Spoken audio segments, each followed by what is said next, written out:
এই ছোট্ট গ্রামে কেরান নামে একটা মিষ্টি মেয়ে থাকতো। ও তার মায়ের সাথে একসাথে বসবাস করত। ওরা ছিল খুবই গরিব।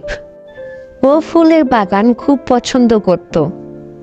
কেরান তার মায়ের সাথে খুব সুন্দরভাবে জীবনযাপন করছিল। একদিন বাড়ি ফেরার সময় কেরান রাস্তায় একটা জুতার বক্স দেখতে পেল। সে এদিক ওদিক তাকিয়ে জুতার বক্সের দিকে এগিয়ে গেল।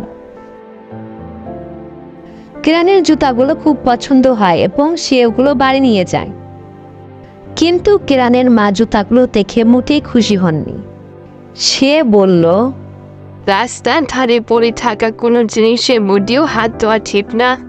ওটা হয়তো অন্য কারোর একে চুরি বলা হয়। কেউ হয়তো তার জুতা জোড়া খুঁজে বেড়াচ্ছে। আমরা গরিব, তাই তোমাকে নতুন জুতো কিনে দিতে পারি না। তাই বলে তোমার ভুল করা ঠিক না। কথা দাও তুমি কখনো এটা আর পড়বে না। কেরানের মার কথাগুলো শুনতে পেয়ে কেরানের খুব মন খারাপ হলো। আর সে বলল, ঠিক আছে, আমি আর পরবো না জুতাগুলো। আমাদের সবার উচিত কেরানের মার মতো সন্তানদের সৎ উপদেশ দেওয়া।